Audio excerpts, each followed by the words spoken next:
오늘은 우리가 출애굽기 62번째 시간으로 소가 사람을 받으면 이라는 제목으로 같이 말씀을 나누겠습니다. 하나님께서는 약속의 땅인 가나안 땅에 들어가서 이스라엘 백성들이 살아갈 때 다툼과 원망이 없이 살아가게 되기를 원하셨습니다. 그리고 그 가나안 땅 원주민들과 같은 삶을 살지 않고 구별된 하나님의 백성들로서 거룩하게 살아가게 되기를 원하셨습니다. 그래서 율법을 통해 그들에게 어떻게 살아야 할지를 미리 말씀하고 계시는 거예요. 그리고 또한 그들이 서로 원망과 다툼이 없이 하시려고 법을 세밀하게 그들의 생활 속에 작은 것까지도 적용하여 주셨습니다. 그 법을 바르게 집행하고 그리고 그 법을 통해서 억울한 사람들이 나오지 않고 그리고 약자들을 보호하시기 위해서 하나님께서 이렇게 법을 하나하나 세밀하게 말씀하고 계시는 겁니다. 우리의 일상 속에서도 모든 기준이 하나님의 말씀이 되시기를 주님의 이름으로 축복합니다. 세상을 살아가며 사람들이 어떤 사람 간의 다툼이 있을 때 늘 하는 말이 법대로 하라 그런 말을 하죠. 세상의 법대로 하는 것도 중요합니다. 그래서 성도는 준법 정신이 투철해야 합니다. 그와 함께 하나님의 법으로 하는 것도 성도는 늘 유념하고 있어야 되는 거예요. 세상 법이 그렇든 그렇지 않든 하나님께서 말씀하시는 것이 무엇인지를 먼저 떠올릴 수 있어야 되는 겁니다. 그래서 이 세상에 하나님의 말씀으로 기준을 삼아 세상 사람들에게 기준을 세워줄 수 있는 사람들이 되어야 돼요. 왜냐하면 세상은 점점 그 법이 해이해져 가고 있거든요. 우리나라만 봐도 그래요. 간통법이 폐지가 되고 동성애가 점점점 이제 합법화되어 가고 있고 그런 걸 통해 세상 법대로라면 법대로 아무 문제가 없지 않느냐 하겠지만 우리는 하나님의 말씀이 그것이 아니라고 하면 그것을 타협할 수가 없는 거예요.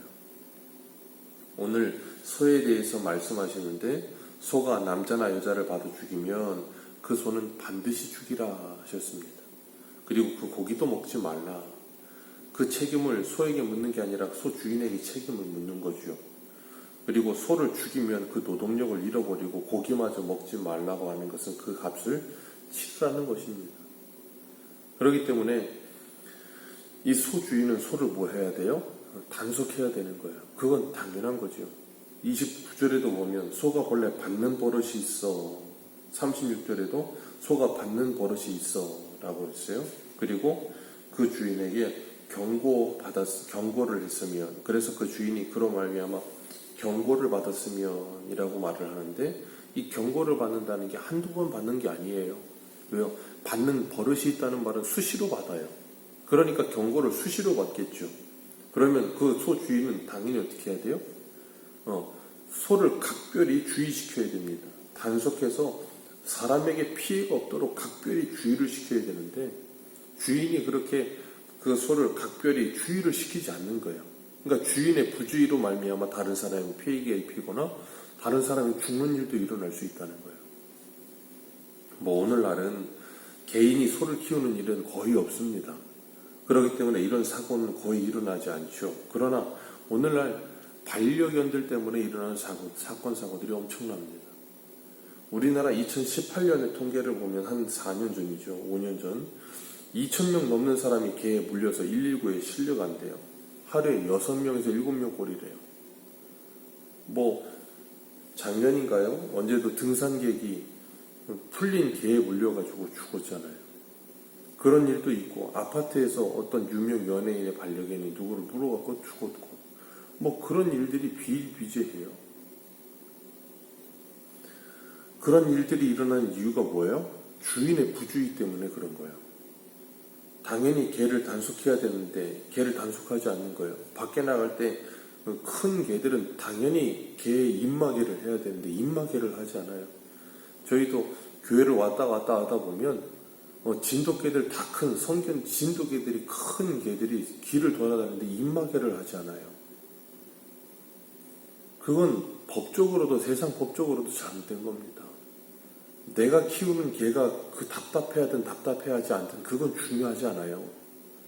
다른 사람에게 피해를 줄 수 있다는 거예요. 그런데 우리는 이상하게도 다른 사람보다 내 개가 더 소중하다는 생각을 해요. 그건 잘못된 겁니다. 사람 위에 개가 있을 수 없어요. 절대로 어떤 상황에서도 사람 위에 개가 있어서는 안 되는 겁니다. 그런데 내 개가 답답하니까 다른 사람을 다치게 하는 것은 생각지도 않고, 내 개가 답답할까봐 입마개를 하지 않고 주의를 시키지 않고, 그런 일로 인해 다른 개를 물어 죽이고 다른 사람을 물게 되고 피해를 입히게 되고. 그래서 오늘 29절에는 뭐라 그러세요? 29절 한번 읽어볼까요? 시작. 소가 본래 받는 버릇이 있고 그 임자는 그를 말미암아 경고를 받았으면 단속하지 아니하여 남녀를 막론하고 받아 죽이면 소는 돌로 쳐 죽일 것이요 임자도 죽일 것이요. 왜 임자도 죽입니까? 임자가 당연히 소를 관리해야 되는데 관리하지 않는 거예요. 그러니까 당연히 법적인 책임을 져야 되는 겁니다. 오늘날도 마찬가지죠. 개들이 그렇게 하면 주인이 당연히 법적인 책임을 지는 겁니다. 그건 당연한 거예요. 이상한 게 아닌 거예요. 그리고 아들을 받든지 딸을 받으면 법규대로 그 임자에게 행할 것이라. 그 말은 뭐예요? 배상하라는 거예요. 하나님께서는 이렇게 이 소가 받는 버릇이 있는 임자에게 철저하게 소를 단속하게 할 것을 말씀하시고 속죄금을 부과하게 하시며, 그리고 그 대상이 아들이든 딸이든 그걸 상관하지 않아요. 예전에는 이 당시만 해도 아이는 숫자에도 넣질 않았잖아요. 그리고 아이 중에 여자아이는 더 그랬습니다. 그런데 그거 상관하지 않아요. 아들이든 딸이든 중요하지 않습니다. 누구든지 그런 피해를 보면 그 속죄금을 당연히 내라는 거예요. 그건 당연한 겁니다. 하나님께서 그렇게 하고 계시는 거예요. 그리고 오늘 보면 33절 보면 33절 같이 읽습니다. 시작. 타고 덮지 아니하므로 소나 낙이 거기에 빠지면 그 구덩이 주인이 보상하라. 당연하죠.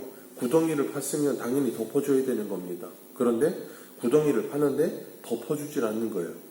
오늘날도 이런 일들은 비일비재합니다. 구덩이를 파지 않는다 할지라도 다른 사람에게 피해를 주는 일은 비일비재해요. 자신들이 무엇인가를 했으면 그 일의 뒤처리를 다 해야 되는데 뒤처리를 하지 않는 거예요. 우리나라 강 주변에 수많은 공장들이 있죠. 강 주변에 많습니다. 이유는 하나죠. 공장 폐수를 마음대로 흘려보내는 거예요. 얼마나 참 안타까운 일입니까? 그래서 시골들 보면, 시골들이 특히 그렇죠. 마을 근처에 공장을 지어요. 그러면 그 마을 주민들이 병에 걸립니다. 어떤 지역은 주민들의 암 발생률이 엄청나게 올라가요. 이유는 하나예요. 그 공장 때문이에요. 그런데 책임지지 않는 거예요. 법적으로 아무 문제가 없다는 거예요. 얼마나 참 안타까운 일입니까? 자기가 한 일에 뒤처리를 하지 않아요. 그리고 법적인 책임을 지려 하지 않아요. 쓰레기를 무단으로 투기하는 일도 마찬가지입니다. 자기 쓰레기를 왜 남에게 피해를 줍니까? 자기가 처리를 해야죠. 그런데 자기가 처리하지 않는 거예요. 저희 아파트도 보니까 문구가 아예 붙었어요. 쓰레기 버리는 곳에 음식물 쓰레기 봉투에 넣지 않고 그냥 막 버리는 거예요. 그러니까 버리다가 걸리면 벌금 100만 원을 물립니다. 그리고 현수막을 커다랗게 붙였더라고요. 음식물 쓰레기 봉투 1,000원이면 삽니다. 그 1,000원이 아까워서 그냥 버리는 거예요. 자기가 일을 해놓고서 뒤처리를 하지 않고 남에게 피해를 주는 거예요. 이런 일들은 비일비재해요. 공원에 나가서도, 어디 길을 다니다가도 쓰레기를 버리는 일을 전혀 거리껴 하지 않아요. 그런 것들이 얼마나 안타까운 일입니까? 그게 바로 오늘날 구덩이를 파고 덮지 않는 행위와 똑같은 거예요. 하나님께서는 이렇게 지극히도 너무나도 일상적인 일들을 통해서 하나님은 우리들에게 하나님의 말씀을 가르치고 계세요. 우리 주일 저녁에도 말씀을 나누었었지만 거룩은 어디 멀리 있는 게 아니고 우리의 삶에 있다 그랬어요. 그래서 너희를 향한 하나님의 뜻은 거룩이라 그러시면서 음란을 버리라 그러시잖아요. 대번에 음란을 버리라. 레위기 19장에서는 부모를 존경하라. 거룩은 멀리 있는 것이 아니라 우리의 실생활 속에 있다는 거예요. 생활 속에 거룩이 있어야지, 생활 속에 거룩이 없으면 그 거룩은 가짜라는 거예요. 그러니까 우리가 예수 그리스도를 믿고 하나님의 자녀가 되어 구별된 하나님의 백성이 되었다면, 신분적으로 그렇게 되었다면 이제는 상태적으로 삶으로의 거룩이 필요한 거예요. 세상의 빛과 소금으로서의 역할을 감당해야 되는 거예요. 세상의 사람들보다도 그 사람들이 지키는 이 세상의 법보다도 더 높은 하나님의 법을 지키며 사는 사람들이 되어야 되는 거예요. 그래서 사람들을 배려하고 덕을 끼치고 은혜를 끼치는 삶을 살아야 되는 거예요. 그 이유가 뭐라 그랬어요? 하나님께 영광을 돌리기 위해서. 예수 그리스도의 아름다운 덕을 선전하기 위해서. 그게 땅끝까지 이르러 증인된 삶을 사는 거예요.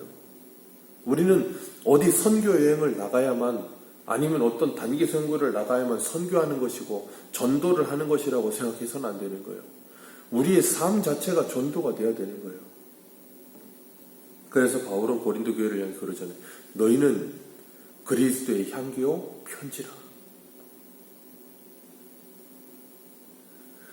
오늘 35절과 36절을 보면 소 받는 버릇이 있는데, 이 소가 사람을 받진 않지만 소를 받으면 그 주인은 자기 소, 받은 소를 그 바친 소 주인에게 줄 것이고 죽은 소는 자기가 가지라. 그렇게 말씀을 하세요. 하나님께서는 아주 작은 불씨마저도 그것이 이웃 간의 분쟁이 되고 싸움이 되지 않게 하기 위해서 철저하게 이렇게 배상할 것에 대해서 말씀하시면서 싸움을 미연에 방지하고 계시는 거예요. 그렇기 때문에 우리가 하나님께서 주신 법을 지킨다는 것, 이 법을 지키는 것은 곧 다른 것이 아니라 이웃을 배려하고 사랑하는 법을 배워가는 겁니다. 오늘날은 교통사고를 내도 사람들이 내리질 않는데요. 그냥 차 안에서 전화 한 통하고 끝이래요.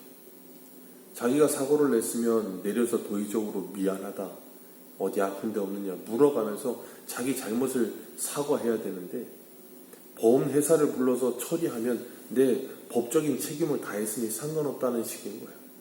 사고가 나서 피해자가 병원에 입원해서 치료를 받고 있어도 찾아오질 않아요. 한 번도. 보험회사에서 돈을 다 준다는 거예요. 참 얼마나 삭막하고 얼마나 참 안타까운 일입니까? 자신이 구덩이를 파고 덮지 않고 자신이 책임을 다하지 않는 그런 안타까운 일들이 너무나도 많이 일어나요. 뭔가 배상하는 것, 오늘 주님께서는 임자가 책임지라 그러셨지만 뭔가 배상하는 것 이전에 그 사람과의 관계가 올바르게 세워지기를 원하시는 거예요. 우리의 실수와 잘못, 우리의 부주의한 행동으로 다른 사람에게 피해를 주고 상처를 주었다면 그 책임을 지는 것은 마땅한 겁니다. 그게 그리스도인이고 그게 거룩입니다.